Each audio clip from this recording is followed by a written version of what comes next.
What's up, tribe? How you guys doing today? Go ahead and hit that subscribe button, and I hope you like this video. This is gonna be your review of Claws, season 3, episode 3.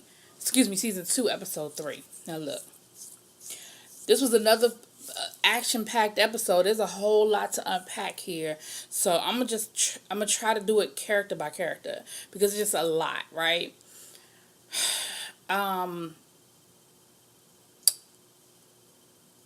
So we start the episode off with this crazy dream, and it's a dream sequence of like a whole like Leave It to Beaver perfect household type situation where Desna is playing perfect wife to her doctor. He comes home from work. She's got the martini waiting for him. She's got the pearls on in the dress, and he's like, she's like, "How's your day, honey?" They doing the whole perfect, the idea of that perfect family thing. They got 20 kids. And then all of a sudden you start seeing that he's turning into this really nasty guy. And by the end, I'm not going to get, because it gets a little graphic, but I'm not going to get too deep into it. But you see that it's not this perfect life and he's not this perfect dude, right? So it's sort of like that foreshadowing, maybe Desna's subconscious kind of a little warning bell going off. And then you see her wake up. All right, we know last week I'm gonna just go like I said, character by character. So we know last week we left off with them beating up Jen's husband and the mama for what was going on. The mom, excuse me, sorry. The mom hadn't actually started pleasuring the husband, but that was certainly her indicate. That certainly was what she wanted to do. So Jenn is totally self-destructing. She is eating herself into oblivion because she's trying to not take a drink. She's an alcoholic. And she really wants to work things out with Brice, but Brice will. And what's funny is, even after she caught Brice with her mom, it's like she's still on the defensive end. Like, you would think that would have given her some leverage against Brice, but Brice is like, I was drunk.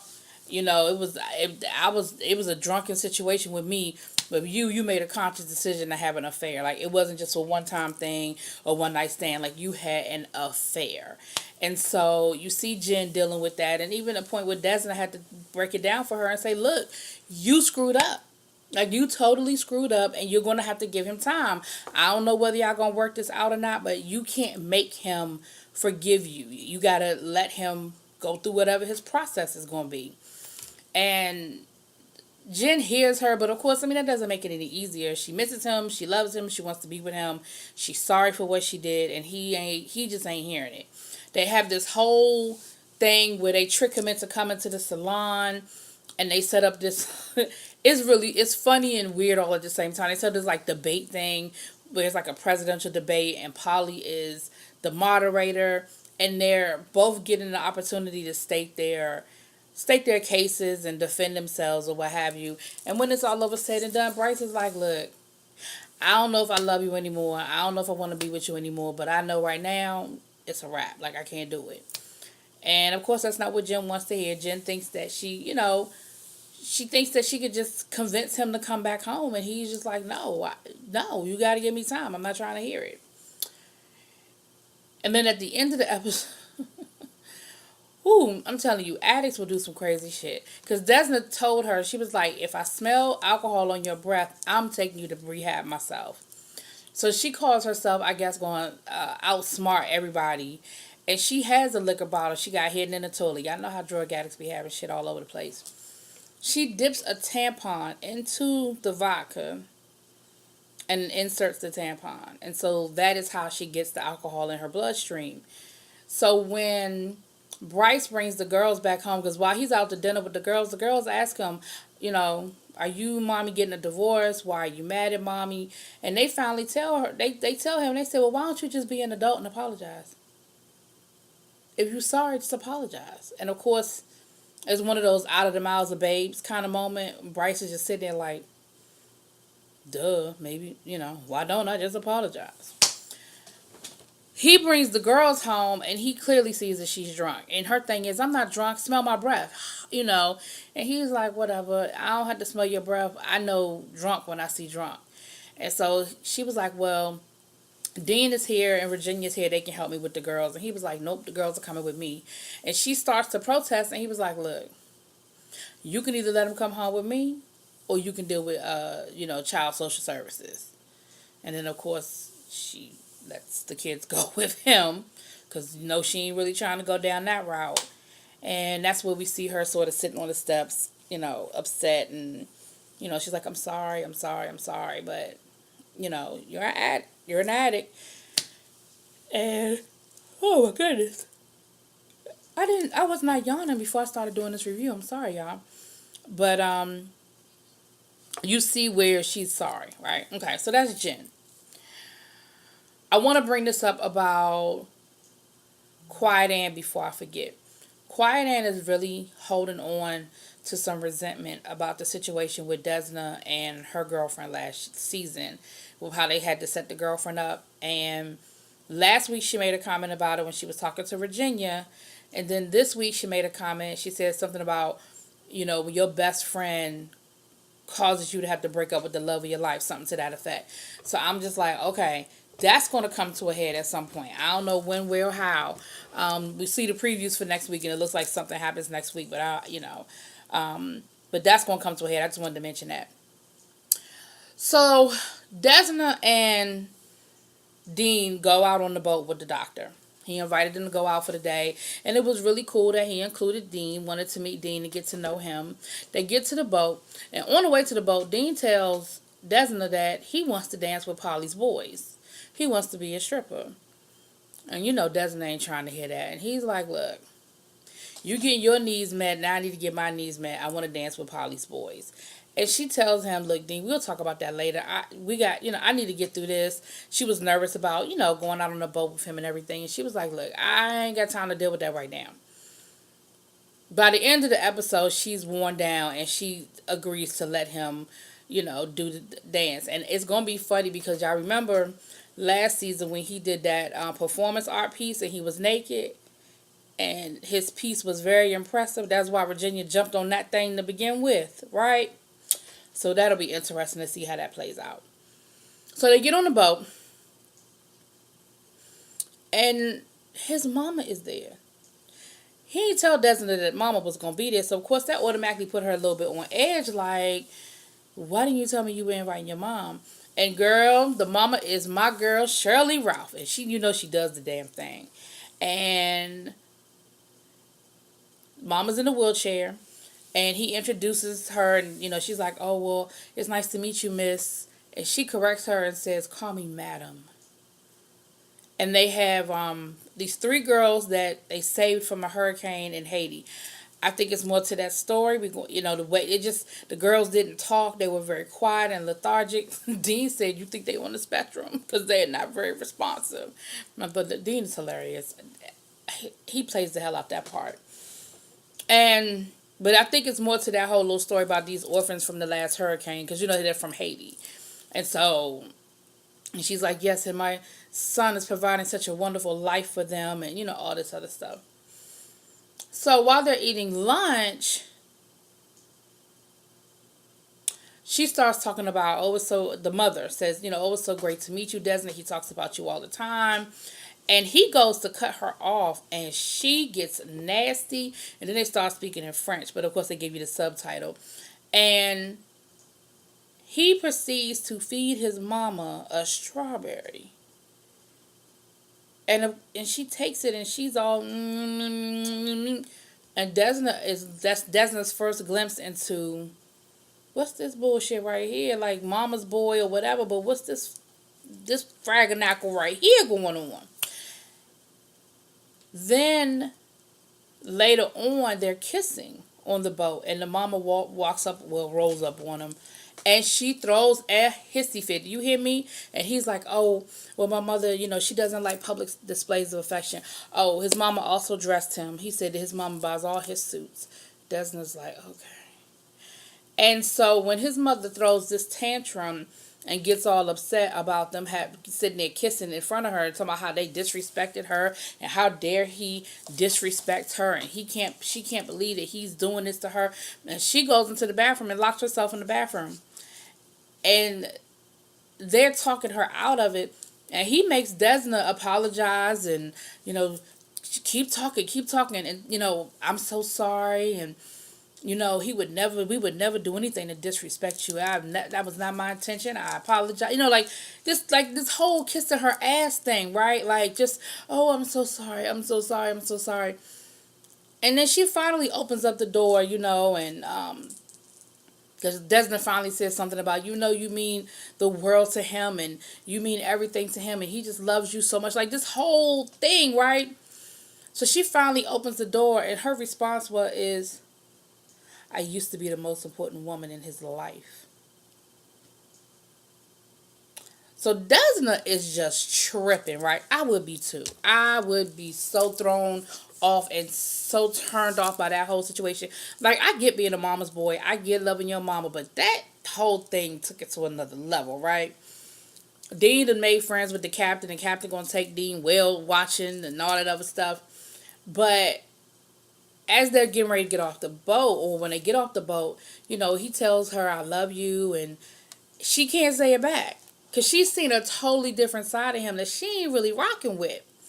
And so she calls to talk to Polly, but that's when they doing that crazy debate at the shop where, I already told y'all about with Jenn and stuff. But she's trying to talk to Polly and like, look, he told me he loved me and I couldn't even say it back. Like, I think I'm about to have to push back a little bit because I wasn't crazy about what I saw today.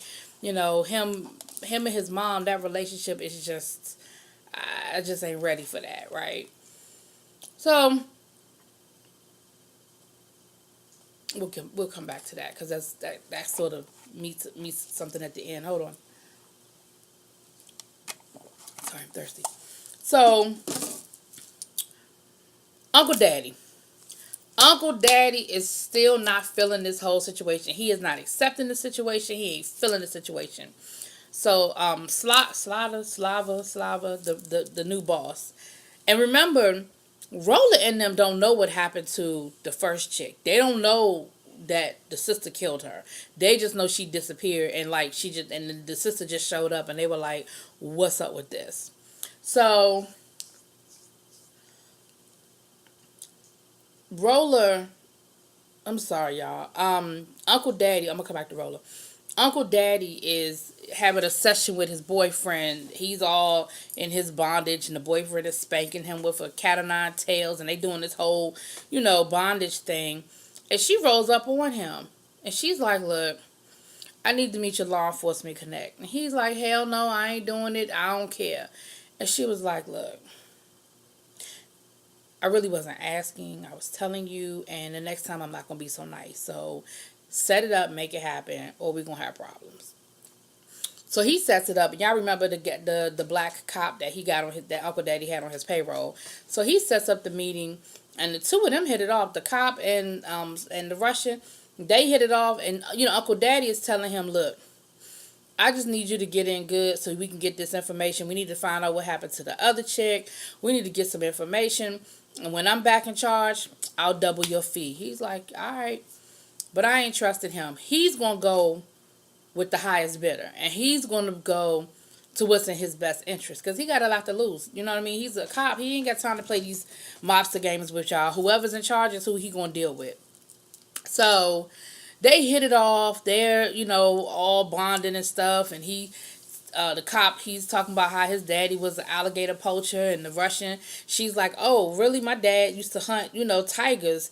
And Uncle Daddy over in the corner all salty. She'd have made Uncle Daddy the waiter talking about something, get us a drink. I mean, she is totally punking the shit out of Uncle Daddy. And Uncle Daddy is just not feeling it. The more and more she emasculates him or what have you, the more and more his resentment, you just see it written all over his face, right? So they set the meeting up. All right, cool. Roller is feeling some kind of way with the whole Desna thing. Like, he's really realizing the feelings that he has for Desna, and he's really not feeling what's going on because, of course, he knows the whole situation with the doctor. and the doctor's playing Desna, and like he knows what's going on, and he tried to warn Desna, but then he kind of pulled back from it, and but you see he's struggling with that, and Desna is like, Rolla, what's up? She sees it as he's just being a little jealous, which he is jealous, but it's also a little bit more to it with him knowing the whole thing with the doctor. So, Slaughter, I don't know why I can't say that woman's name, the Russian, and Desna, they have a conversation, and Desna, I don't know why Desna getting all cozy with her and telling her all about the doctor and how she not feeling the situation with the mama and all that. And Slaughter's like, look, don't throw the baby out with the bathwater. You just gotta train him. Like, he a mama's boy, okay, that's not the most sexy thing in the world, but you just gotta train him up right. You know what I mean? Like, you just gotta let him know who's in charge and let him know that his mama is no longer the most important thing in his life. And you just gotta put it all in perspective. And Desna's like, okay, all right, I see what you're saying. She says, oh, let me meet him. And Desna is like, well, I'm not really ready. I'm kind of keeping it all to myself for now till I figure it all out. And she was like, oh, you thought that wasn't a request? Bring him over. So she has dinner that night. Now, mind you, all this happened in one day. That was some old Tyler Perry shit they had going on today, because all this happened in the same day. But anyway, so they go to, she's bringing the doctor with her over to Slaughter's house for dinner. They get there and everybody is there. Uncle Daddy, Roller, the cop, the dirty cop, like they are all there. Now, mind you, the doctor already know everybody in the room except for the Russian. Desna don't know, obviously, that they know everybody in the room. And so doctor got to play like, hey, nice to meet you, nice to meet you. And Desna is upset because she's like, I don't want him exposed to this part of my life. He thinks I just manage as a nail salon. Like, this is going to be crazy. And it's funny to watch because everybody in that room got secrets. You know what I mean? And they all think that they have secrets from the other one. And the only person in that room that don't know what the fuck is going on is Desna and the Russian. Because the Russian don't know that the doctor is really the connect. And Desna don't know who the doctor really is. But Uncle Daddy and Roller, all of them know what's up. So they're having dinner. The doctor, and they're all lovey-dovey and everything. And, of course, Roller is burning up. Roller, he corners the doctor and threatens him, tells him, if you hurt her, I'll kill you. And the doctor was like, first of all, get your hands up off me and don't you ever talk to me like that again. Like, I don't know who the fuck you thought I was. So,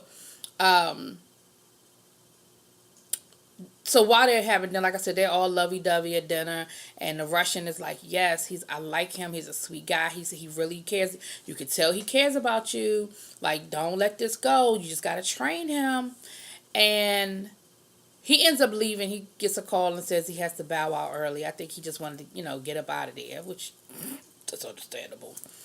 And Desna, so once he leaves, the Russian is like, okay, everybody here is part of the family, so we got some family business to take care of. And she pulls Uncle Daddy up, and she totally embarrasses and punks the shit out of him. And at first, Desna is like, we don't have to do this, we don't have to do this. But by the end, Desna is looking like, yeah. She makes Uncle Daddy lick her boot, tell her, and tell her how good it tastes and all this good stuff. And then she makes him apologize. And she said, don't you ever disrespect me again. Like, you keep playing with me and I've been real patient with you, but please understand you taking my patience for weakness and I'm not that person. Like, you know what I mean? Like, it's just, so we'll see where Uncle Daddy falls in, if he falls in line or where he falls in line, because he was totally, Roller had to turn away. Like I said, Desna tried to stop it, but then was like, like she's probably thinking about all them times Uncle Daddy disrespected her ass. Because, all of this is because Uncle Daddy just wouldn't give her goddamn money last season. Just give her the money. She'd have been off at her new salon, and y'all have had another crazy group of girls in the daggone salon doing your business. But anyway, that's what under the bridge now. And so that's pretty much where we left off. I mean, Desna, she shows up. She goes over to the doctor's house after she leaves dinner, and she basically tells him, she's like, look, I didn't say earlier that oh, no, sorry. You see her take her little panties off, and she rolls up on him, and she's like, "Look, I do want to be with you, but I can't rock with being, second fiddle to your mother." Because we find out his mother's moving in with him too, and she tells him, "Look, it's either you're gonna have to make me a priority, or this ain't gonna work, and you got to make a decision. Is it me or is it her?" And he was like, "Well, my mother, I'm all she's got, and all this." And she was like, "I get that. That's your mama. I'm not talking about that. I'm just saying, like, she didn't come right out and say it, but she was like." You got to make a decision if it's going to be me or her. She's doing what the Russians telling her to do, right? Train him. Let him know what your expectation is and that you expect this up here. And so, they have sex, which was a very graphic sex scene. I mean, wow. Ooh. But they have sex, and then you see that she calls him because he says he had to go to work, but he probably in the lab making some drugs, but whatever. But that's when she says, earlier today you said you love me, and I didn't say it back because I wasn't sure. Like, I wasn't, after that whole situation with your mom, I just wasn't really feeling it. But I do love you, and so that's where the episode ends. It'll be really interesting to see where it picks up next week. But yeah, it was a lot going on, y'all. It was a lot going on. Dean and Virginia moved in together, so she has to get used to Dean and his quirkiness, labeling all his food and stuff like that. There was a few other little odds and ends, but for the most part, that's where we are with it. It's just everybody adjusting to the new form of things, and this whole situation with Desna and the doctor is going to have to come to a head at some point, and it'll be interesting to see how that works out. And I think that the mama is really running shit. You know what I'm saying? Like, he's the head of the organization, but I think she's really the head of the organization. Like I said, that we're going to see. We're going to see how it plays out. Anyway, let me know what y'all think in those comments, and I will talk with y'all later.